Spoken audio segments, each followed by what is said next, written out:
días. Estamos acá en la Universidad Nacional del Sur para hacer una nueva entrevista en el proyecto Voces de Malvinas. Y hoy nuestro invitado que va amablemente a dar su testimonio es Alejandro. Así que, bueno, bienvenido Alejandro. Si vos querés presentarte, decirnos de dónde sos, cómo es tu nombre, tu historia personal de chico, si sos de Bahía, bueno, empezar por el principio de tu vida. Bueno, muy buenos días ante todo y gracias por la invitación y esta posibilidad de poder compartir un pedacito de la historia de cada uno.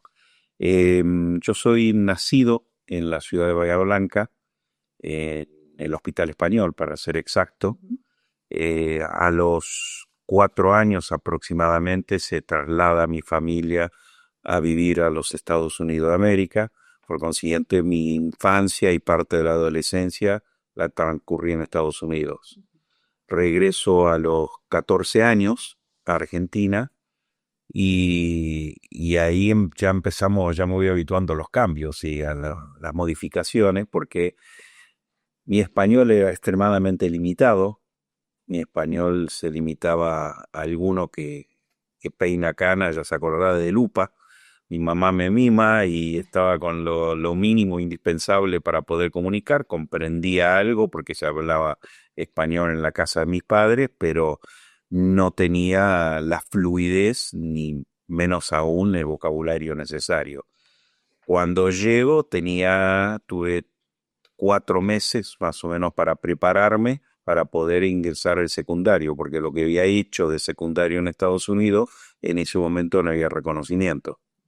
Entonces, empezar De cero el de secundario. cero totalmente y sin toda la historia de la primaria que te va dando tanto geográfico como histórico y menos de lengua. Lo que fue lengua para mí cuando se daba una materia y te decían de la página 27 a 30, para la mayoría era una lectura, algunos un poco más intensa, para mí eran a memoria prácticamente, o de memoria, porque no tenía vocabulario, no tenía comprensión, tenía que estar con el diccionario al lado.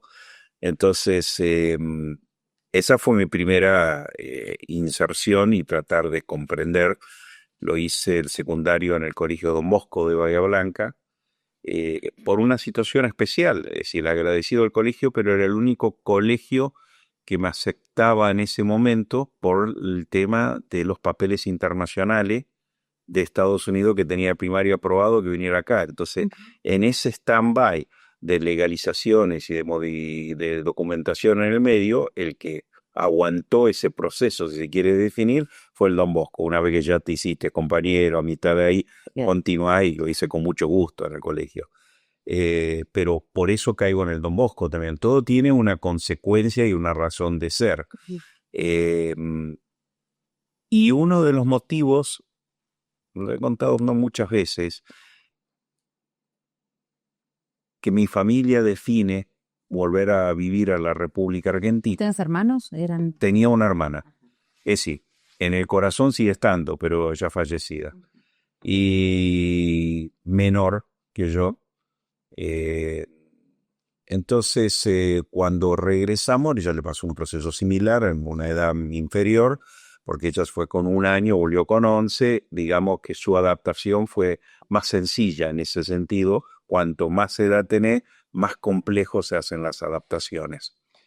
En un mundo donde no tenemos la tecnología ni las posibilidades de hoy en día, donde te la tenés que rebuscar con lo que podés y con lo que tenés a mano para poder hacerlo.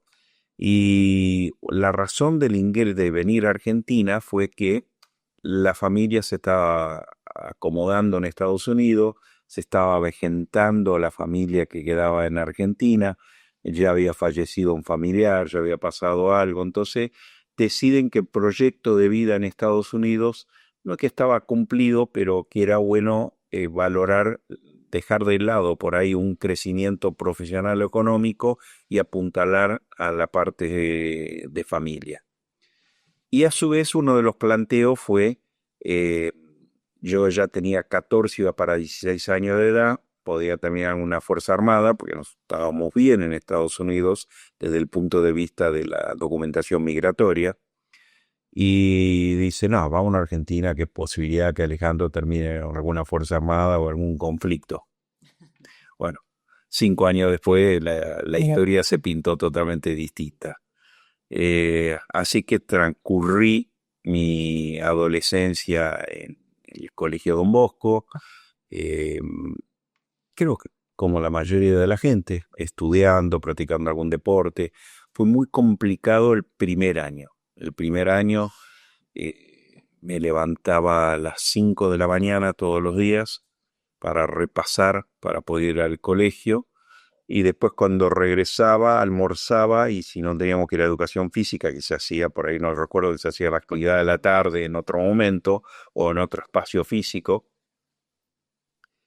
Eso y ahí me ponía de vuelta a estudiar otras 3, 4 horas si podía, porque no tenía vocabulario, no tenía nada.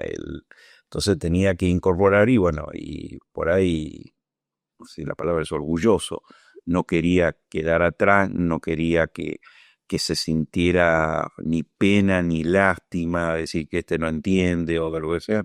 Yo quería encajar, como todo, nunca perdiendo mi personalidad, pero encajar. Así que el primer año fue muy, muy difícil. Gracias a Dios tengo muy buenos compañeros que realmente apoyaron y que estuvieron al lado de eso. Y ya segundo año ya me fui acostumbrando. No la tuve, por ejemplo, con la ciencia exacta. La ciencia exacta yo venía con muy, muy buena base. Por el contrario, las ciencias exactas fueron muy sencillas para mí en ese sentido. Pero las otras materias no. Eran muy difíciles. Y ahí ir incorporando. Pero después fue un secundario, digamos, normal que uno puede llegar a tener, con altos y bajos, ya empecé a dar clase de inglés porque me recibí de Cambridge a los 15 años. Hice los 3 niveles. El First Certificate, Proficiency y Pre-Proficiency. Los hice los 3 en un año. Y a partir de ahí empecé a dar clases de inglés particular, más que todo conversación, que era lo que me dedicaba, porque mi primer idioma es ese y creo que todavía hablo mejor inglés que español. Entonces, a partir de ahí lo utilicé como una herramienta y me sirvió mucho para vincularme también con las personas, porque fue una herramienta de vinculación. Y bueno, me vinculó hasta con el básquet, me vinculó con distintos aspectos. ¿Juega hasta el básquet? Jugué y gracias a Dios muy mal. Ajá. Pero terminé en la parte de ayudando a la parte técnica de intérprete, porque claro, hoy en día hablamos de un idioma más o algo, y hoy con la tecnología que tenemos disponible en nuestras manos, prácticamente no se lleva una conversación perfecta, pero se puede llevar en forma adecuada y se puede entender. En ese momento no había nada. Lo único que existía eran los diccionarios chiquititos y manuales para tratar de buscar una palabra. Entonces, el instrumento, el marca comercial translator de lo que sea ahí, era uno, en la que cumplía esa función. Y eso terminó siendo un factor importante en Malvinas. Estoy pensando en eso, pero ya vamos a llegar. ¿Terminaste el colegio y después? Bueno, terminé el colegio y ahí me planteé, sabía que quería seguir estudiando. Soy orgullosamente exalumno de la UNS. Y para acá en lado iba. Entonces, en un momento dado empecé a preparar el ingreso en el año 81 para la licenciatura en Economía y después me incliné para Ingeniería Civil. Hay un motivo y hay una razón. Arranqué con eso y después al final terminamos rindiendo un grupo que iba a ser reducido y nos hizo tan reducido un ingreso en el mes de septiembre, octubre del 82, para después entrar en el 83, no tener que hacer el curso de nivelación antes en el 83. Era para los que habíamos estado en Malvinas y después se terminó haciendo la 72C completa. Bueno, esas cosas que pasan en Argentina que se hacen más grandes de lo que son. Y al final hice el ingreso y aprobé para Ingeniería Civil. Eso lo hiciste en el 81, no en el 82. 81, 82, porque hasta el 2 de febrero del 82, 2, 3 de febrero, yo empecé un día o dos los cursos de nivelación que se hacían en las escuelas dependientes de la Universidad en 11 de abril. Y ahí ya me llegó la citación y tenía que presentarme a cumplir con el servicio militar obligatorio. Al presentarme al servicio militar obligatorio, lógicamente que eso quedó en nada. Bien, y aparte 24 ejército.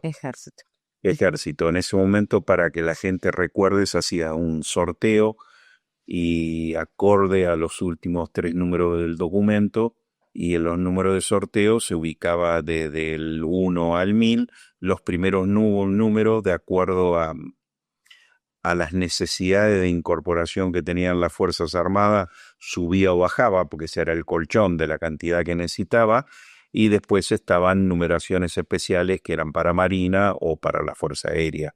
A mí me tocó ejército, y normalmente los números bajos eran hasta el 300, 300 y pico. A mí me tocó 639, así que no había forma de quedar con número bajo. Bueno, ¿y dónde lo hiciste? Me tocó en Bahía Blanca, en lo que era el Comando Quinto Cuerpo de Ejército en ese momento, en el Batallón de Comunicaciones del Comando 181. Ahí hicimos el servicio, la instrucción, hicimos 300 y pico soldados, que estaban los que iban a quedar en el Batallón de Comunicaciones 181, lo de la Policía Militar, lo de la Telecom, lo del Hospital Militar y alguno que quedaba en el comando. Febrero del 81. Desde el 3 de febrero hasta una semana antes del 28, pongámosles alrededor del 18-20 de marzo del 82. Ese fue el periodo de instrucción. ¿En qué consistía esa instrucción? A ver, ¿cuán instruido fuiste en Malvinas? Esa es buena la pregunta. Es cuando uno habla de lo que es listo y preparado, que parece que suenan similares, pero no está. Y a veces uno no está ni listo ni preparado. Está ahí. La instrucción fue formado para trasladar un conocimiento básico militar. Cuando digo básico, porque al fin y al cabo uno era más la incorporación de disciplina para el cumplimiento de directivas que a veces de hacer ejercicios que iban a terminar siendo útiles para una situación de combate. Hablo de la ignorancia, porque yo qué sabía, más allá de una película, algo por el estilo. De tu experiencia. Pues, de la experiencia de vida, ¿qué pudo haber visto uno? Yo no tengo background de mi familia militar ni nada por el estilo que uno podía haber escuchado. Más allá de escuchar el padre de alguno que comente algo en el secundario, yo de conocimiento absoluto de lo que podría llegar a ser. Entonces hay un periodo de instrucción que se traslada a conocimiento supuestamente de combate. Pero ese supuestamente fue para vos una preparación. Claro. La preparación, yo sinceramente mirándolo, lo que pasa es que hoy uno lo ve de otra manera porque termina siendo presentismo, porque uno analiza el pasado con las herramientas y los conocimientos de hoy, entonces se pierde un poco la historia real en ese sentido. Yo creo que lo más sincero es que en ese momento yo consideraba que era lo adecuado, porque si era lo que se me estaba instruyendo, era lo que tenía que ser. Y como yo no sabía en qué ámbito se tenía que aplicar, de qué manera se tenía que aplicar, consideraba que era válido. Por ahí hay formas de instrucción. Nosotros estábamos en la compañía B, que burdamente se le decía la voladora, más allá de una cuestión de letras, porque vivíamos bailando es ejercicios militares arriba, abajo, de noche haciendo pozo de zorro. Y eso después, cuando fuimos nosotros, que éramos comunicantes, mucho no le apliqué. Bueno, a mí me pasó en la universidad, hay materias que tampoco mucho no las apliqué tampoco. Entonces, creo que se sustenta en la ignorancia, porque como uno es ignorante, no sabe realmente si es valedero o no valedero lo que se está incorporando. Lo que sí generó cierto compañerismo con algunos, que después tampoco sirvió. ¿Por qué? Porque el grupo que fuimos, los 360, 380 que había en mi instrucción, del batallón de comunicaciones fuimos 11, de los cuales, distribuidos por distintos lados, hay compañeros míos que viajamos a Malvinas que yo los conocí realmente después de Malvinas, porque estaban en otro lugar, estaban en otro destino, no nos vimos, o nos conocíamos de vista, pero no nos conocíamos. Es decir, el favor, es decir, sabía que existía el otro, pero no lo entendía y menos lo comprendía, el que está ahí. Y llevó años eso después, empezar a charlar y con uno y de reconstruir. Entonces, esos conocimientos, está, cada uno le tocó un destino distinto y formas de trabajo totalmente distintos. Posiblemente la historia en otro lugar haya sido distinto. Los que estaban en un regimiento, que estaban todos juntos y que estuvieron instrucción durante un año y que convivieron, se conocía, y los vínculos humanos son fundamentales.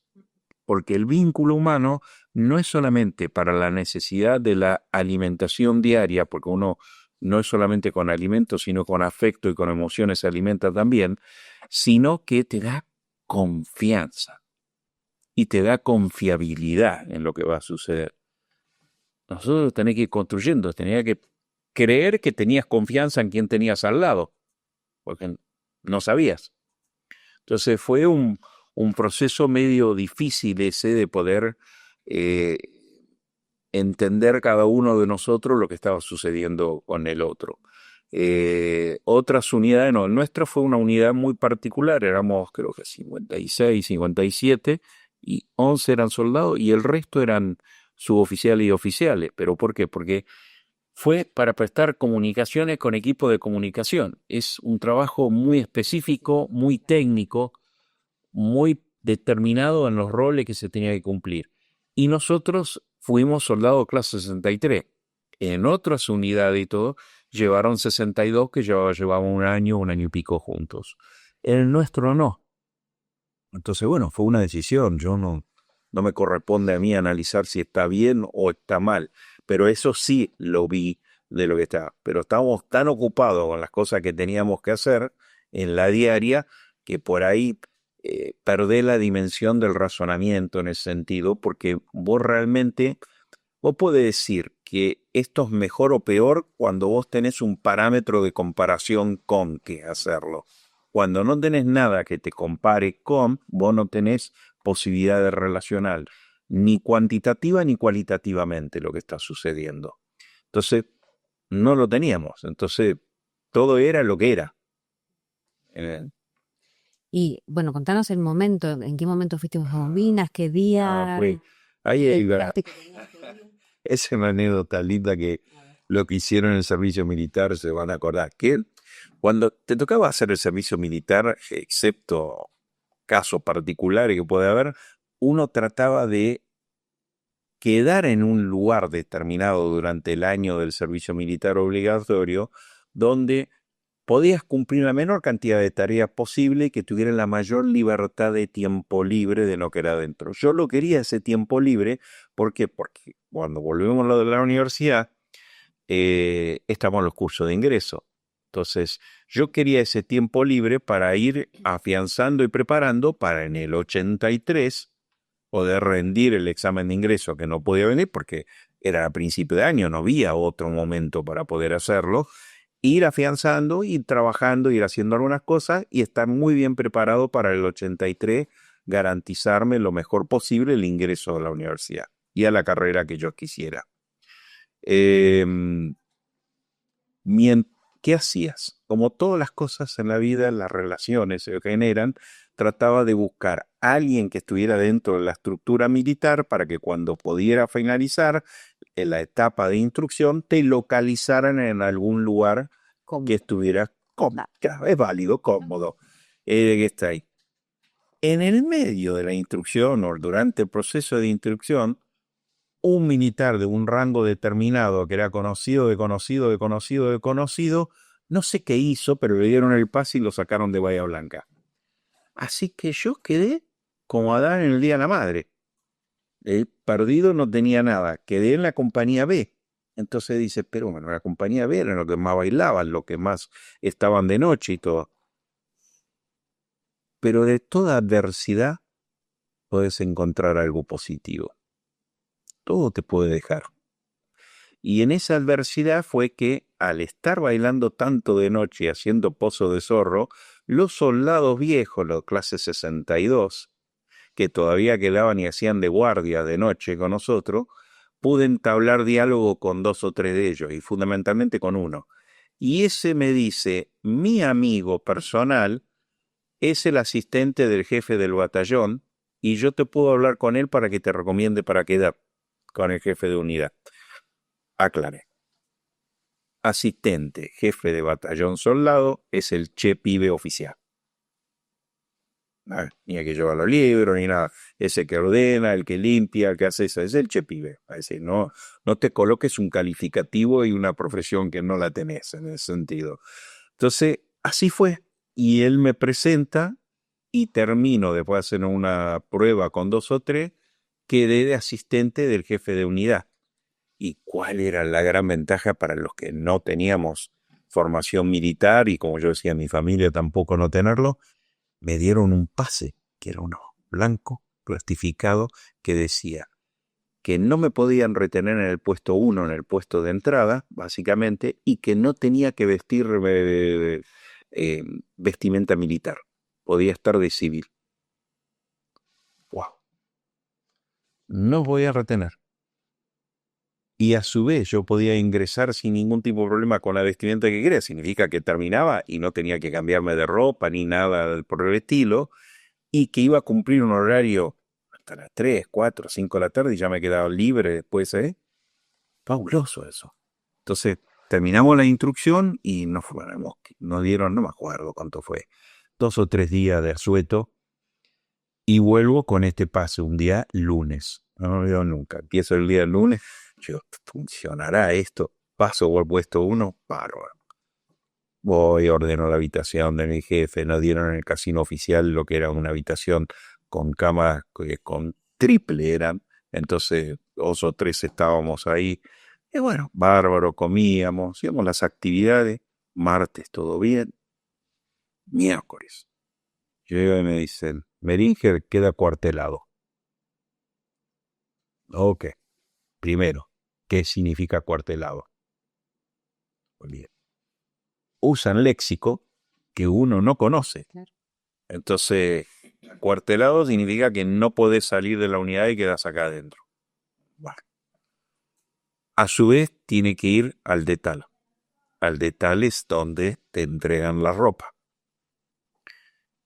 Entonces, cuando voy al detal, me dan un bolsón, el bolsín grande, lleno de ropa, con elementos de higiene y con la marmita y los elementos para cocina, para comer, mejor dicho. De ahí a la armería, yo no tenía armamento.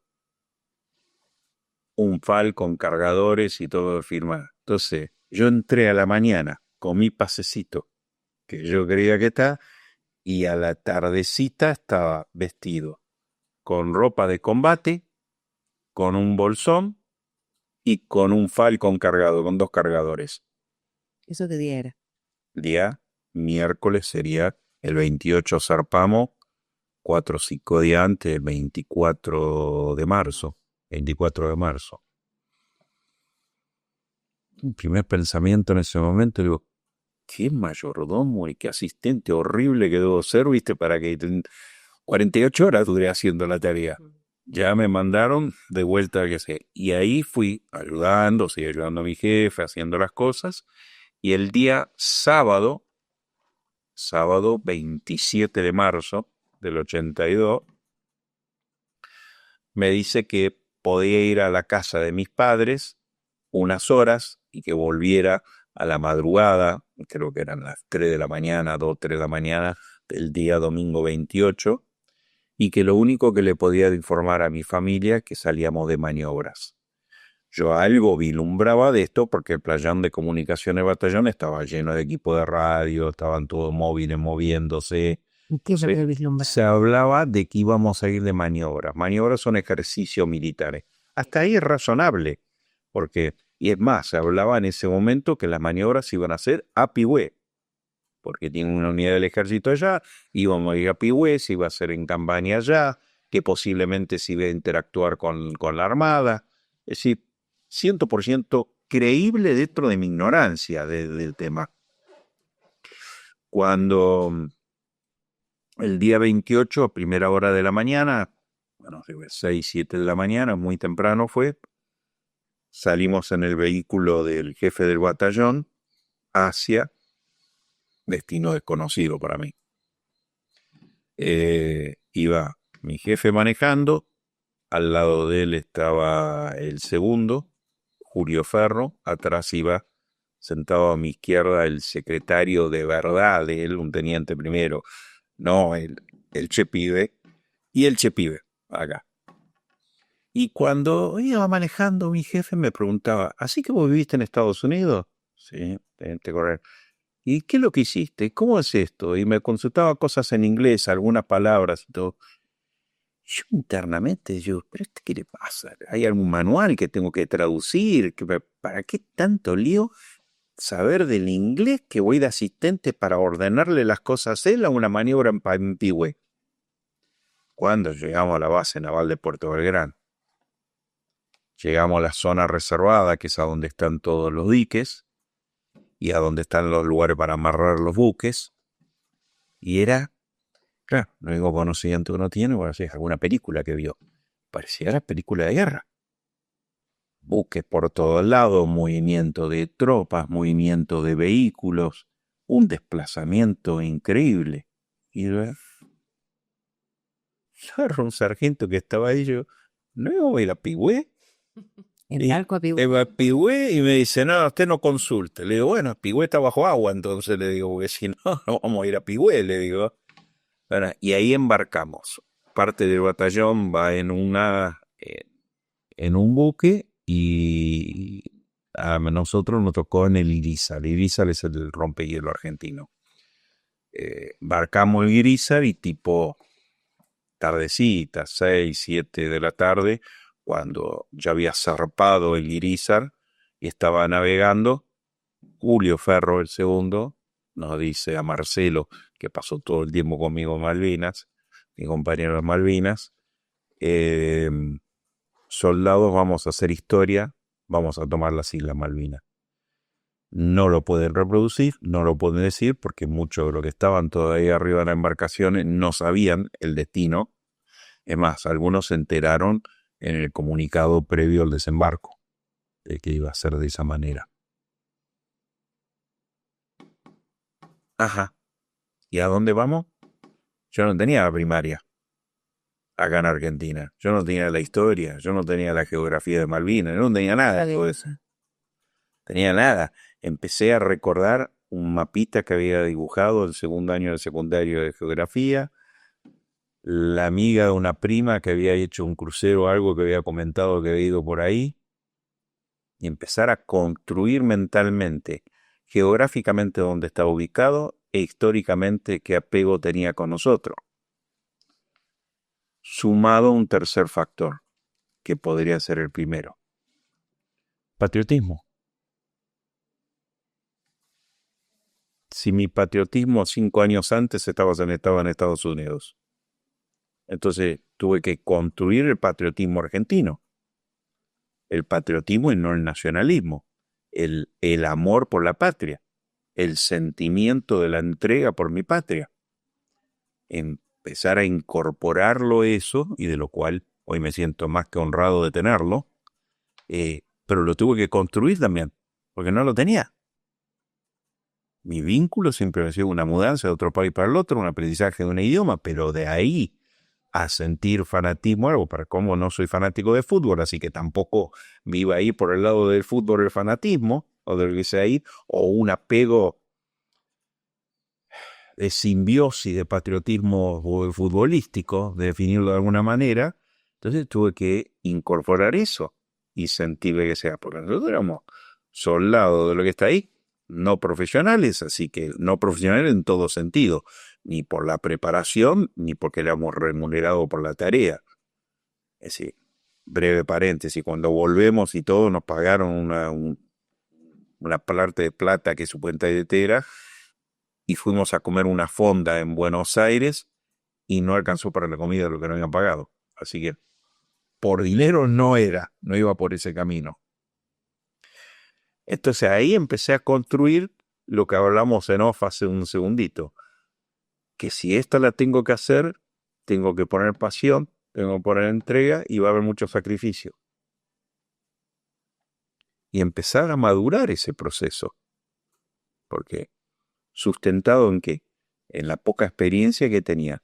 A mí me sirvió el cambio de vivir en otro país a vivir acá, no por el cambio idiomático, que después el idioma fue eso, sino ya desde los 14 años sufrir un corte y un arranque nuevo e iniciar cosas en base a tener ignorancia o desconocimiento de lo que podía venir y sin embargo mirar para adelante para poder seguir. A mí me sirvió eso. Yo digo, todo La distancia te acontecimiento, sirvió, claro. siempre si vos le buscás, te puede servir. Más o menos te puede llegar a estar. Zarpamos, vamos hacia Malvinas. Vos nunca habías subido a un barco. En embarcaciones pequeñas, pero nunca una embarcación de ese porte. Aparte que el portaaviones tiene un movimiento, el rompehielo tiene un movimiento muy particular, porque tiene muy pronunciado el cabeceo, que es precisamente para que la tiene para romper el hielo. El primer día de navegación, fabuloso, yo dormía abajo, en el fondo, en la bodega, en el último. Si se hacía un agujero, estaba el agua abajo del todo. Y mi jefe estaba, lo que recuerdo del buque, tiene como un edificio horizontal montado arriba de todo. Y ella tenía que recorrer por todas las escaleras, para llegar arriba, para hacer la habitación, acomodar las cosas. La secretaria en el barco seguía siendo la misma, el asistente de... Siempre tengo guardado, y luego tener una agendita chiquitita donde anoté cada uno, relevé de lo que estábamos nosotros arriba. Que no te puedo decir, porque nunca lo supe, si ese relevamiento fue como para mantenerme ocupado o porque realmente no se sabía quiénes estaban en cada lado. Si anotabas eso. Anotaba los datos de cada uno de lo que estaba. ¿Cómo estabas en esa libretita, te acordás? No, las cosas que él me pedía, es decir, alguna tarea o algo por el estilo para no olvidarse en ese momento, porque no llevábamos nada, llevábamos conociéndonos de una semana menos. Claro. No nos conocíamos. Y en realidad el que lo tenía que conocer por la tarea era yo a él, no él a mí. Segundo día bien, y el tercero, creo que fue el tercero, comenzó la sudestada. Tormenta tremenda, se empezó a mover las tormentas que dice que son típicas del sur argentino, del Mar del Sur. Y se le complicó el sistema de rolling del buque. El sistema de rolling es el que controla este movimiento. Entonces el Irizar hacía esto. Nosotros estábamos abajo en la bodega y recordando las películas o la serie de blanco y negro de la década del 50, como Los Tres Chiflados, nos poníamos dentro de la bolsa a dormir y se iba 2 metros para un lado y después volvía 2 metros para este lado y te ibas para acá y te volvía para el otro lado.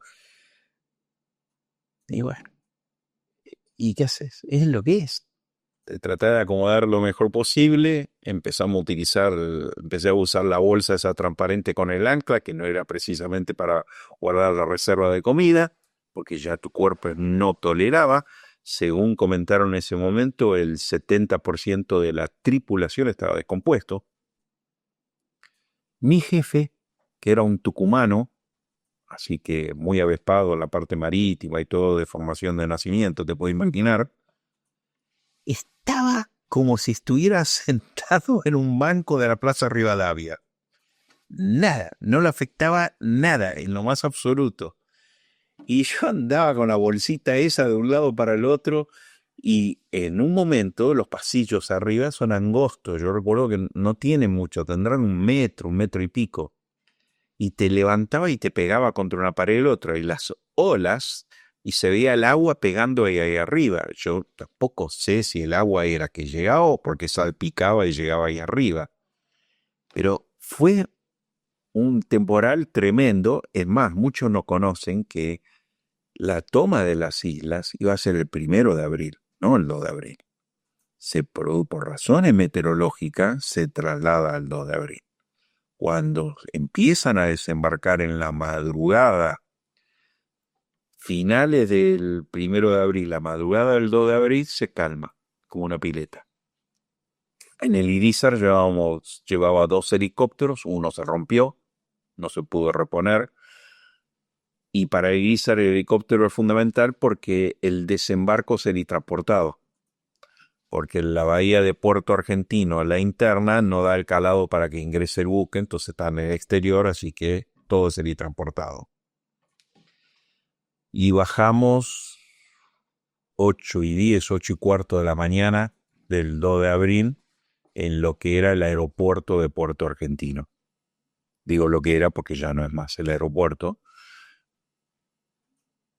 Y estaban todavía en combate en la casa del gobernador. Todavía estaba infantería de marina, estaba peleando en la casa del gobernador. Subimos arriba de un vehículo de los isleños, de una marca comercial de las islas, y tipo camioneta, nos suben atrás a Marcelo y a mí y dicen: carguen las armas, saquen el seguro y si ven algo raro, disparen. Todo lo contrario en la instrucción. La instrucción siempre fue arma descargada, seguro puesto, siempre por el lado de la seguridad en ese sentido. Esto era lo contrario y aún después de tantos años no entendí que era raro. Así que ingresamos a la población donde se consideraba, que después fue así, que había Robert Marín dando vuelta, que la población podía ser hostil. Hostil. Para nosotros y en nuestro corazón, históricamente es nuestro. No tengo ninguna consideración distinta que eso. Pero también entiendo que para ellos los invadimos. Así que no nos iban a esperar con los brazos abiertos. No iba a ser parte de Italia recibiendo a Estados Unidos en la Segunda Guerra Mundial, que lo liberó de ciertas cosas. No iba a ser esa la situación. Entonces, llegamos a la casa del gobernador y ahí fue cuando lo están trayendo a Giaquino, que ya había fallecido, estaba falleciendo.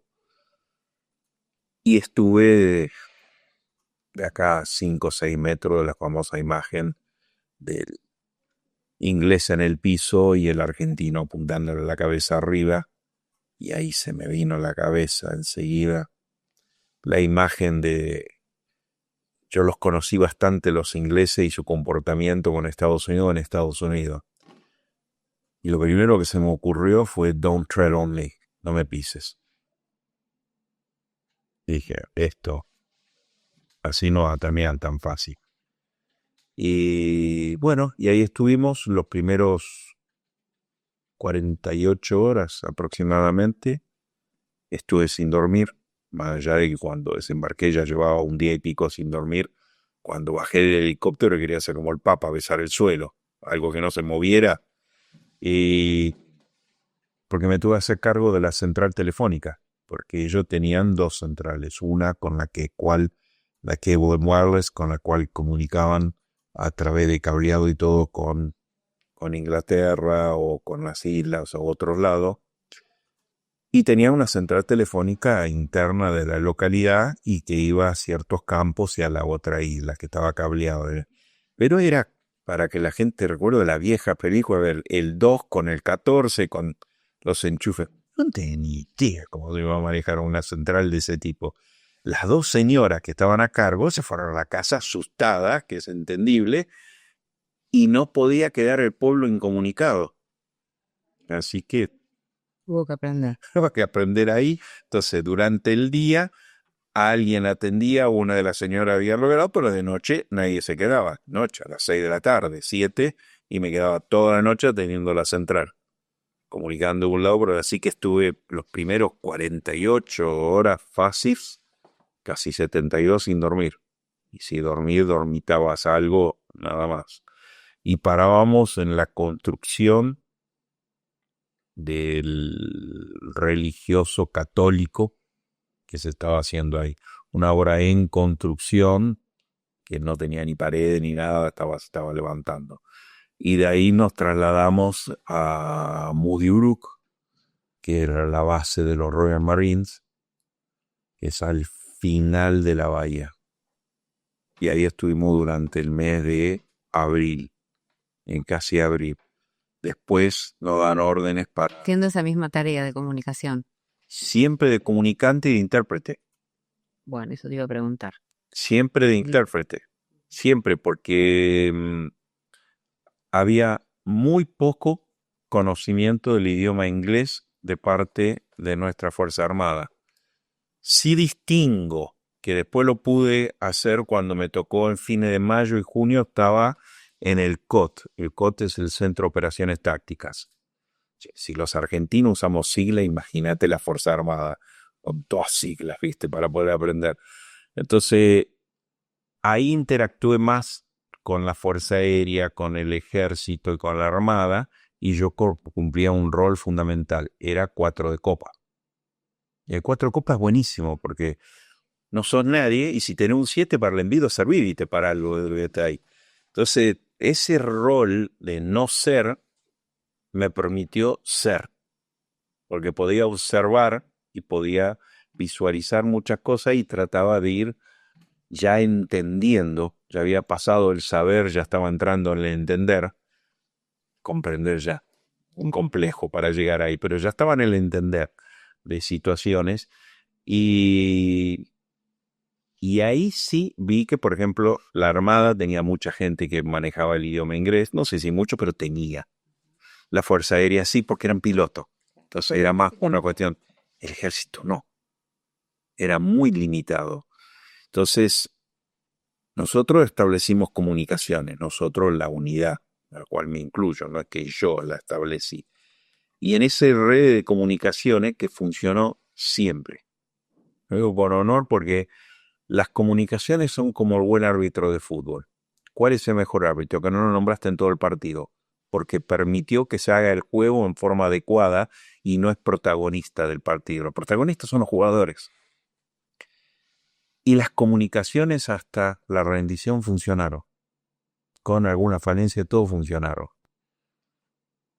Tremendo trabajo que se hizo en la parte de comunicaciones y que a veces queda relevado. Y es la base del entendimiento de todo esto, es tener buenas comunicaciones. Y el batallón lo logró. Y cuando cae un coronel, que lo ubican de mayor jerarquía, entonces mi jefe, que era teniente coronel, lo desplazan porque él estaba a cargo de 3 unidades de comunicaciones. La propia era del batallón y la compañía de comunicaciones 9 y 10. Hay un coronel que tiene más antigüedad, entonces mi jefe sigue siendo jefe de su unidad del batallón de comunicaciones y lo designan JP1. Ya me llamo con la sigla de vuelta. Jefe de personal de la sigla. Entonces terminamos participando con él en las evacuaciones, la verificación, el traslado por la isla. Yo anduve por todos lados, alrededor de Puerto Argentino anduve toda hora en todos lados. Los soldados solos no podían andar, yo andaba solo por todos lados. Pero era por el idioma y porque sabían que era mi jefe, que era por JP1 y el que está ahí. Entonces podía manejar. Y el idioma fue fundamental, fue hasta para participé y poner en funcionamiento Correo Argentino, poner en funcionamiento Radio Nacional, poner en funcionamiento, ¿qué se llamaba? ATC, creo que era en ese momento, Argentina Televisora a Color, no me acuerdo qué se llamaba en eso, porque se llevaron 100 televisores para distribuir y se trasladaba, se iba a dar televisión a color en la isla, que no había. Y así sucesivamente, el enlace con el cable wireless que lo tenían los ingleses, el enlace con todos los servicios, el enlace con la gobernación, con los kelpers, porque si el kelper iba y declaraba de que el kelper se lo denominaba, yo te diría vulgarmente, al ciudadano de la isla, porque es una alga, esto es más que todo una descripción despectiva, no es una... nosotros lo hemos estado ahí y lo peor de todo no lo pusimos nosotros, ni los mismos ingleses se lo habían puesto. Los isleños de lo que vivían eso decían, me mataron 10 gallinas. Entonces iban a la gobernación y el gobierno argentino pagaba las 10 gallinas. Entonces terminé de enlace de todo lo que se te ocurra. ¿Pasa alguna situación compleja en esto de la traducción? Porque el traductor puede ser un traidor también. Claro, Hablar, ¿no? el verdadero intérprete o traductor es, volvemos con el ejemplo del árbitro de fútbol. Vos cumpliste tu función de intérprete si está Pablo, está Claudia. Y acá está Alejandro de intérprete. Si Pablo dice, Claudia me dijo, el intérprete funcionó. Si Pablo dice, Alejandro dice que Claudia dijo, el intérprete no está cumpliendo su función en forma adecuada, porque no hay confianza en la persona que está llevando la información. Es un instrumento, es una herramienta, y que tiene que entender que su neutralidad es lo mejor que puede tener. Entonces, Mi pregunta era porque, me parece bárbaro, mi pregunta era porque, bueno, es una situación particular, vos ahí no es que estudiaste para ser traductor y aparte estaba de verde con uniforme. Y estabas en una guerra. Sí. Eso, mi pregunta era si te habías encontrado en alguna... Nunca me iban a ver neutral. Sí, Claro. yo no estaba vestido de tal forma. Mi vestimenta, lo que yo tenía, mi armamento, de lo que sea, aparte que tenía la bandolera cruzada con las municiones y lo demás, parecía el Rambo del subdesarrollo, ¿viste? De lo que sea ahí. Entonces, indudablemente que la primera cosa, que la imagen que vas a dar, no te va a dar de una persona neutral. Después de a poco te tenés que ir ganando la confianza con la gente y entender de que vos vas a tener tu corazón, vas a tener tu pensamiento, pero que vas a permitir que el diálogo sea fluido. No interceder en ese diálogo. Cosa que es todo un aprendizaje, porque yo lo había hecho antes de ir y lo hacía con el básquet también, pero en el básquet también iba haciendo un trabajo, que no me escuche mi hija, que es psicóloga, medio psicológico, porque a veces uno se está enojado, el otro menos enojado, y yo tengo que bajarle un poco para que se entiendan entre ellos y no se queden en las emociones. Bueno, acá también lo tuve que hacer más de una vez, es decir, tratar de que sea información y no cargada con emociones, porque si no se hacía muy difícil, porque si se ponían en posiciones cerradas era complicadísima la comunicación. Y me pasó también cuando fue, anecdóticamente recordar, fueron 3 periodistas de Bahía Blanca en ese momento, por el ejército, porque si no teníamos esas cosas. El que fue por la Armada, el que fue por el ejército, yo digo que es el trabajo del periodismo. Pero bueno, las instituciones, cada uno llevando lo suyo, y para mí, yo venía formado en un país donde es todo, y no individualmente. Pero bueno, y fue Carlos Almirón, José Luis Calvo y Jorge Palacio. Y Jorge, que lo conocen, es muy gracioso en algunas cosas y a veces te ponen en situaciones muy complejas. Yo lo quiero mucho, Jorge, pero te pone... Entonces, quería hacer reportajes, estábamos todos de verde, interactuando con la población en un vehículo del ejército y quería lograr algún tipo de reportaje al ciudadano que estaba viviendo ahí, lo más, no sé si la palabra es neutral, pero que reflejara lo que estaba sintiendo. Y no querían comunicar nada, ni hablar nada, y pasar de largo. Es más, se quedaban en la casa lo máximo que podían y salían a hacer las necesidades que tenían que hacer, porque no olvidemos que es una isla, por eso estaba prohibido de que los que viniéramos de afuera o los que las Fuerzas Armadas no consumiéramos en los establecimientos y los lugares de ellos, porque ese era el stock que ellos tenían para poder vivir. y paramos a un inglés que era, vamos a usar un poco la memoria de la gente. Había una película muy famosa de Jack Nicholson que era Atrapado sin salida. Era un personaje de uno que hacía de nativo estadounidense, nativo de las razas indígenas o nativas de allá. Era un placar. No sabes lo grande que era ese tipo. Y me dice Jorge, decile que soy del ejército de Venezuela, que soy neutral para poder hacer el reportaje. No me creyó absolutamente nada y casi terminamos las manos en una situación que fue un problema de mala comunicación porque las pautas que se quisieron poner inicialmente ya no eran certeras. Entonces, cuando vos estableces pautas que no son correctas, no puedes pretender que después el diálogo transcurra por otro lado. Y eso pasó muchísimo. Como ese ejemplo, pasó muchísimos casos porque costaba mucho que aceptaran de que lo que yo iba a traducir, lo que iba a hacer, iba a ser neutral para la información. Porque a su vez, ¿qué conocimiento tenía yo y qué preparación tenía yo para poder atribuirme la función de ser filtro de cierta información? ¿Qué sabía yo si militarmente esa información es buena, mala, más o menos, o de lo que se haga? Yo lo que percibía lo trasladaba, me pasaba con las escuchas de radio, que más de una vez hemos detectado comandos que estaban ingresando, se pudo desarticular y todo. Yo me enteré después, porque no tenía idea, yo estaba haciendo la escucha en la radio.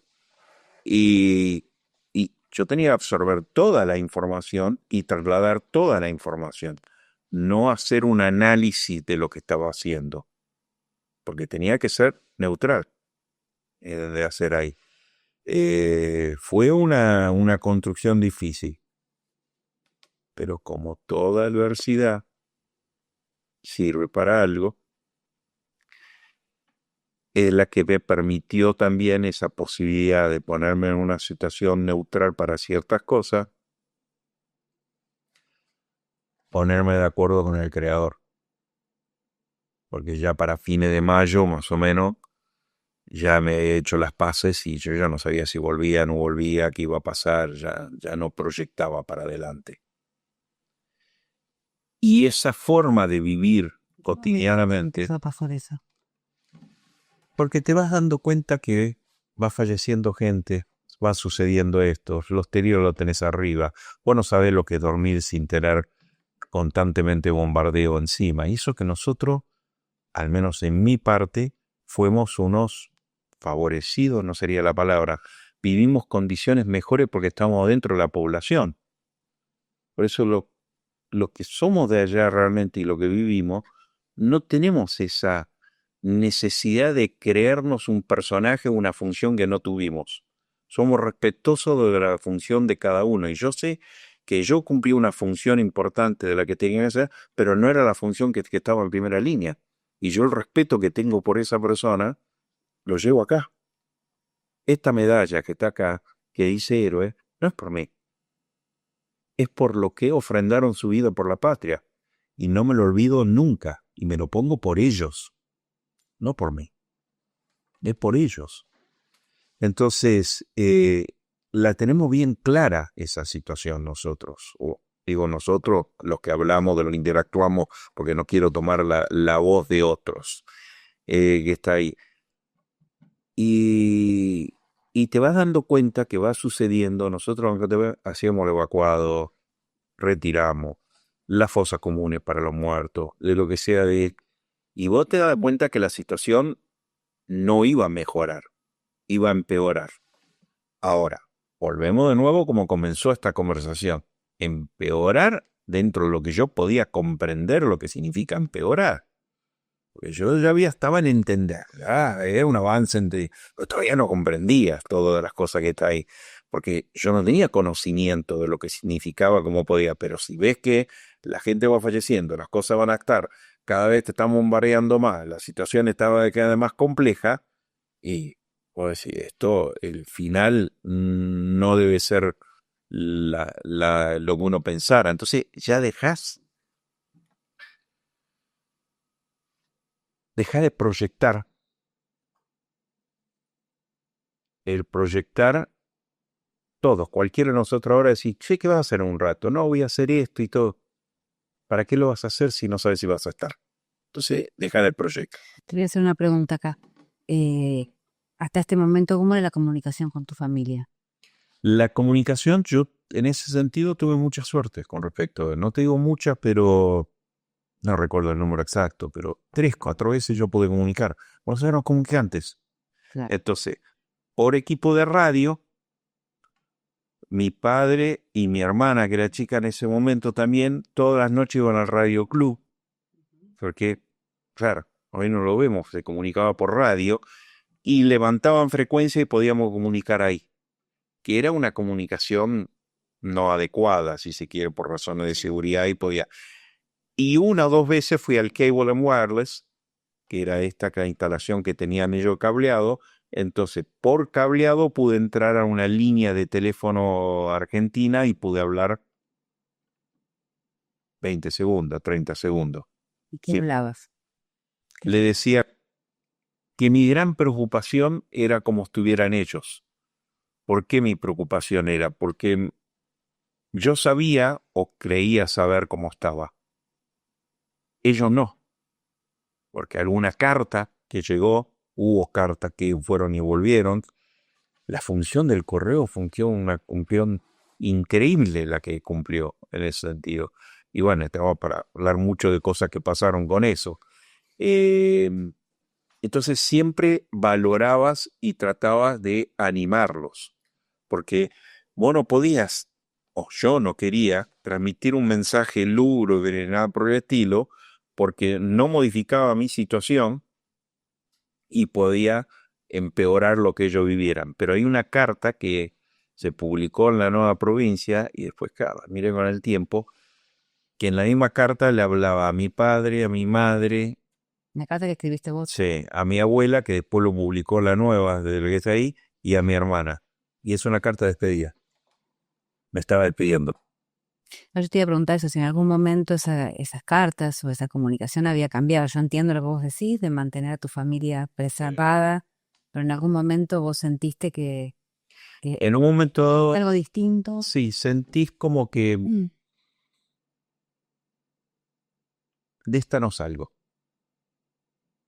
Cuando digo de esta no salgo, quiero decir que acá termina este capítulo. No sabía qué significaba terminar este capítulo, pero acá termina esto. Entonces, al principio, lógicamente, que tenés una resistencia tremenda a eso, te sentís muy mal, te agarra a cuestiones casi depresivas. Pasa que el andar diario de tanta actividad y cosas que estaban, no tenía tiempo realmente para decir. Decir que tenías tiempo para sentirte mal, no tenías tiempo para hacerlo. Entonces, y en un momento dado, es como que dejó de soplar el viento, está un poco calmo, el ambiente sigue siendo el mismo, el pasaje es desolador, pero lo notás un poco más tranquilo. Y ahí es a donde vos comenzás en ese momento ese proceso que yo te digo que me sirvió todos los anteriores, me sirvió eso y dije, y acá también tengo que entrar en una neutralidad. Acá también tengo que entrar en un momento de apartar un poco las emociones. Y transitarlo lo mejor posible. Volví a recuperar un poco esas emociones cuando llegamos al continente. Pero hasta la llegada no. No porque no sabían. Cese el fuego. Ajá, ¿qué cesa el fuego? Hay que tirar el agua al carbón. ¿Qué hay que hacer? ¿Qué cese el fuego? Prisionero. Ajá. ¿Y qué significa prisionero de guerra? ¿Y cómo vamos a estar de prisionero de guerra? ¿Y cuál es el trato que hay que dar a un prisionero de guerra? Ni idea. Vamos a volver como prisioneros. ¿Y eso qué significa? ¿Y a dónde vamos a volver? ¿En qué buque? ¿Va a volver en inglés? Un buque inglés. ¿Y cómo te van a trasladar? ¿Y de qué manera? ¿Y llegaremos o no llegaremos? Es que lo vivís pensando, a ver que quede. Porque yo Lo pensás hoy. por favor, no es que viví, porque no es así, no estás todo el día pensando esto. pero los pensamientos están esos, en un momento aparecen. Entonces, el eso de ponerte en una situación neutral de esa manera con las emociones, favorece a de que esa pregunta la dejes ahí y no empieces a buscarle respuesta a esas cosas. Es como la famosa frase: si no querés la respuesta o no te gusta, no haga la pregunta. Entonces, empezás a entender que no te haces preguntas, que hay respuestas que no sé si la querés escuchar o la querés oír o la querés comprender. Entonces, la dejás ahí y eso lleva tiempo, llevó muchos meses después de volver, tratar de reencontrarte con vos mismo. Porque yo dije que perdí la capacidad de proyectar, Ahí habíamos quedado. pero a su vez cuando volvimos, perdí el sentido de pertenencia a lo material, si lo queremos definir. Ingresar a la habitación en la casa de mis padres, reconocer las cosas, pero no tener ningún apego a nada. Nada era importante. Es más, despertarse entre mi madre y yo no estaba en la cama, sino estaba en un rincón acostado. Pues yo no dormía en cama. Entonces, iba a la armatura. Me acuerdo que mi abuela, pobre, mi abuela era un fenómeno, pero todo el mundo decimos que las abuelas eran un fenómeno. Pues mi abuela era un fenómeno.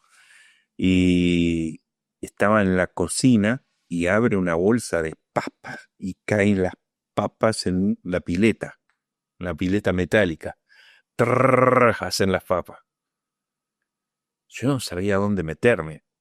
Entonces salgo inmediatamente para ver dónde está y mi abuela, y le digo: la próxima vez, abuela, por favor, apoyalas, nada más de lo que hice ahí. Y esas pequeñas cosas que eran cotidiano, para nosotros no eran cotidianas. Y como 10 ejemplos, son muchos más que se pueden hablar, que fue el proceso post-Malvinas que lo abran, o yo diría la Segunda Guerra, que tuvimos que transitar. Ahora hablamos de eso. Contame, vos dijiste volvieron como prisioneros. Sí. ¿En qué barco volviste? En el Norland. Norland es un buque ferry que hacía cruce Canal de la Mancha. El ferry tenía parte de la tripulación del Norland era civil, porque en todo estado de guerra los países toman vehículos, transporte o elementos que son civiles y a veces le adosan a alguna fuerza militar y otras no. En este caso, la mayoría de la tripulación que conduce al buque era civil el que hacía eso, y después tenía la parte armada que estaba, creo que el segundo comandante del buque, y después todo lo que hacían la custodia y la guardia a nosotros. Ahí fue cuando me pongo, tengo el número de la Cruz Roja. Ahí es donde quedó anotado en las Naciones Unidas. Porque la Cruz Roja, cuando nosotros vamos, el Norland también tenía el mismo problema de calado que tenía el Irisa, estaba en la vía exterior, entonces desde el muelle de Puerto Argentino para poder llegar, fuimos en lanchones de desembarco. Los lanchones de desembarco, por la gente tiene, son como una caja de zapatos por definir y una puerta que se abre. Nos meten ahí arriba y de arriba nos apuntaron con ametralladora. Yo digo, acá en mi ignorancia, esa verdad, abre la puerta según de todo esto y ya tarde. ¿Qué sabía que iba a pasar o no? Llegamos al Irizar y lo que es la memoria selectiva, que uno, no sé por qué motivo, bloquea ciertas cosas. Yo no sé cómo pasé del lanchón de desembarco a la bodega del Irizar, del buque. Después nos dijeron que era con una escalera de gato, o sea, esas redes que se colocan grandes y trepamos por esa red y ahí subimos la bodega, porque el Irizar tenía una bodega grande, porque como todo ferry, para subir los vehículos y para poder... Entonces, ahí en esa bodega que estaba grande, nos tenían, hay alguna foto, creo, y una imagen dando vuelta a donde había como unos containers donde estaban un poco más elevados, con ametralladora controlando todo, y abajo pasábamos por control de personal militar de ellos y había gente de la Cruz Roja. Y nos daban un número que te la estaban en la DUV como los precios en la bolsa de papa o de cebolla. En la bolsita le atás el numerito y ese era el número que teníamos de registro. De ahí nos trasladaron a distintos lugares en el buque. A mí me trasladaron a un lugar que eran unos camarotes de 2 personas y entrábamos 3.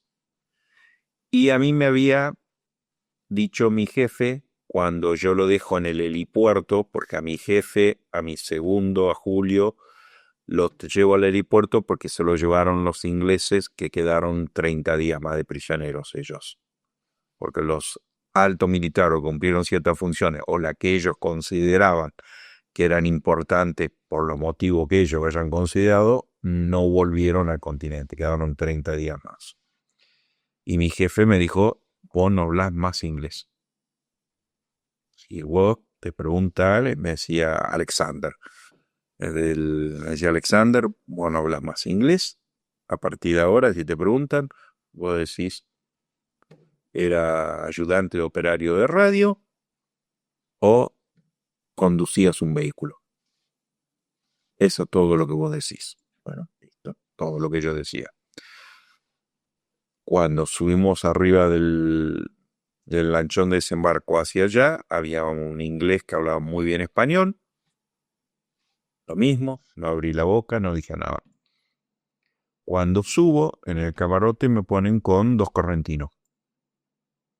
Uno estaba bien y el otro veo que se empieza a descomponer y como se desmaya. Le abrimos la chaquetilla y le abrimos acá y tenía todo hematoma.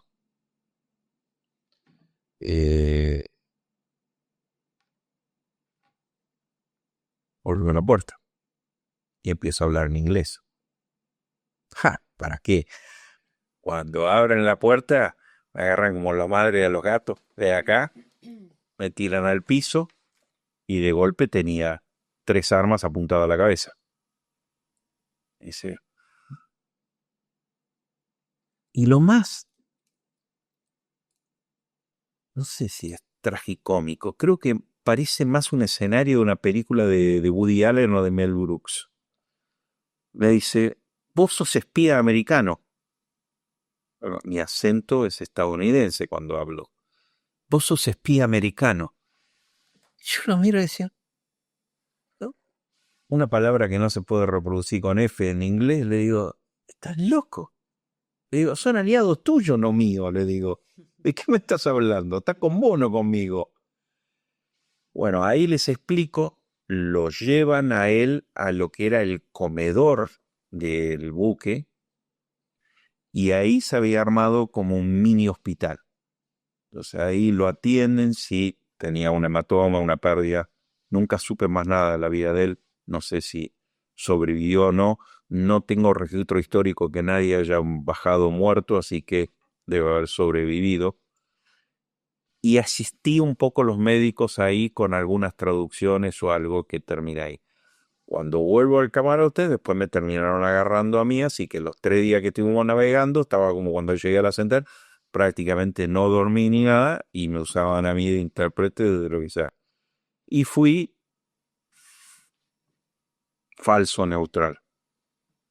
¿Por qué? Porque si algunos compañeros míos, alguno decía algo de lo que no era adecuado o algo por el estilo, yo no lo trasladaba directo para que no. Así que mi trabajo de intérprete ahí estuvo bastante viciado, no estuvo muy claro, porque yo cuidaba mi equipo, mi corazoncito, mi gente, no iba a jugar para ellos. Pero ¿Y el barco dónde llegó? ¿No? el barco llegó al muelle de Aluar en Puerto Madryn.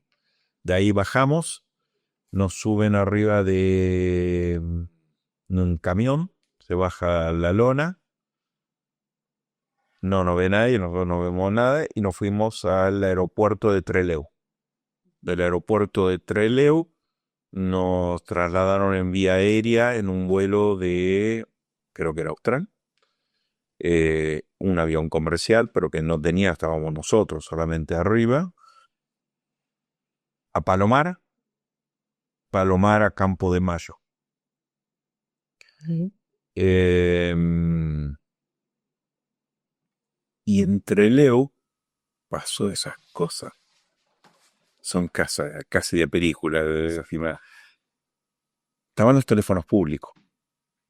Y si recordamos en esa época, los teléfonos públicos se usaban con cospeles, que para el que no entiende eran monedas con ranura, eran los plateados y los dorados, y era comunicaciones larga distancia o comunicaciones locales. Y yo no tenía ninguna de las dos cosas que iba a tener. Entonces, ¿qué hacíamos? Como hacíamos de tac, tac, tac, tac, tac, tac, lo golpeaba para ver si caía algún cospel. Cayó un cospel en un teléfono para personas con discapacidades diferentes que era más bajo, para que se pudiera arrimar con silla de rueda para poder utilizarlo. Cae uno, lo meto en el teléfono y llamo a la línea del teléfono de la casa de mis padres. Estoy entre Leo y de lo que sea. Llegué, fue todo lo que pude decir. Interpretar lo que quiera cuando llegué. Tengo palabras para poder interpretar lo que significa, pero no me sabía que no daba para más. Llegué. Vamos a Palomar, nos tuvieron 2 días y medio, casi 3 días, en inteligencia, preguntas, esas famosas actas que no se puede comentar nada, no se puede decir nada. No sé si está bien o está mal, era el protocolo de lo que se hacía en ese momento. Yo tenía justo con Marcelo, le digo, Marcelo, no jodas. Le digo, si a vos te dicen que vistes un elefante rosa con un fal y que estaba tirándole a Rosales, vos decirle eso. Yo me quiero ir a casa. Claro. Le digo, ya no está ahí. Entonces terminamos con eso y volvimos en el último vagón del ferrocarril a Bahía. ¿No? Separados y escondidos. Y ahí empieza la otra guerra, ¿no? Ja. Pero la familia se había enterado por otro lado, porque un tío de mi madre se había escuchado por los medios que había soldados de Malvinas que habían llegado a Campo de Mayo. Yo me arrimo al alambrado y él aparece por el otro y le pego el grito, lo reconozco a él. Él no a mí. Porque mi peso en ese momento, cuando fui a Malvinas con 18 años, 19, estaría en 75, 76 kilos. Yo cuando volví ahí tendría 58, 60 kilos máximo, no llegaba a los 60. Entonces, no era fácil distinguirme a mí, era más yo y le digo, esta noche no me voy a ir. Y tener la seguridad y se lo lleva, obviamente que me voy a dialogar si estaba con seguridad por todos lados. Bueno, y ahí empiezan a hablar con un conocido de ferrocarril, que a la noche llega un tren de lo que sea. Entonces cuando llegan a la estación, el ejército creía que nos iba a agarrar a nosotros y llevar al batallón y que no iba a nadie. Éramos soldados que era de la policía militar, del batallón de comunicaciones, de varias unidades del que está ahí en el vagón, y se encontraron que estaba familia. Entonces tuvimos una recibida por una casualidad de esa y seguramente de alguna otra filtración de algún otro lado hubo la información. No puedo atribuirlo fortuitamente a la poca palabra que hablé con el primo de ¿O vos. a vos quién te fue a esperar? ¿Cómo? ¿Quién te fue a esperar a vos? Estaba mi padre, mi madre, mi abuela y mi hermana. ¿Y cómo fue eso?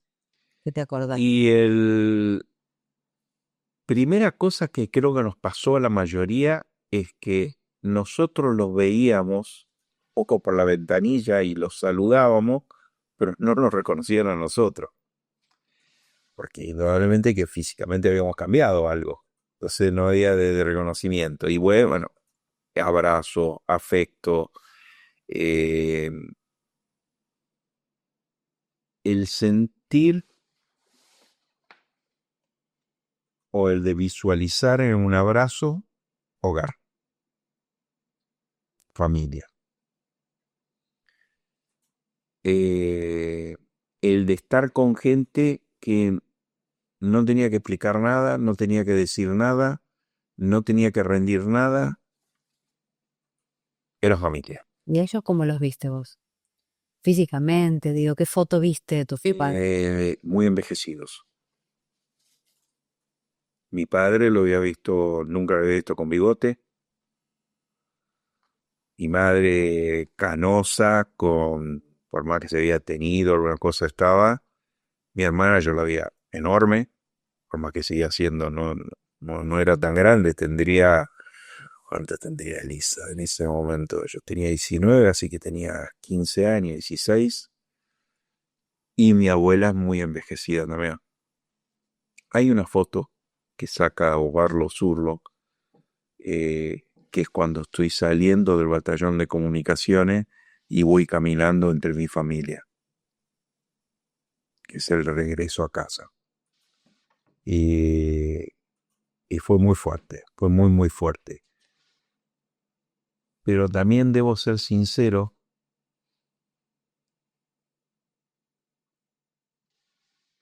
que sentía como el hombre de campo. Vos llegás, te tratás, está todo bien, es muy agradable, pero está la tranquera. Y vos tenés que ganar la confianza para que te abra la tranquera y que puedas entrar. El diálogo es bueno, todo bien, pero está la tranquera. Y esa cosa de no proyectar y de lo demás era la tranquera. Tenía esa tranquera aún con la familia, que me llevó, no sé si superarlo, pero me llevó un buen tiempo a acomodarlo un poco. Me llevó. Eh, son, pero la alegría muy grande, pero eso también no lo recuerdo. Yo los reconocí, pero al principio no me reconocía. Fue, Dios, estar ahí, que te das cuenta cuando vos de movida tenés la sonrisa que lo ve y cuando mirás y decís, eso estaba. Y pues hablaste recién de una tranquera. Y entiendo eso, ¿eh? Este, ¿qué pudiste hablar? ¿Tus papás te preguntaban, vos no querías No, hablar? ¿Cómo fue no, yo tus creo que primeros tiempos, no? No sé, o continuó así.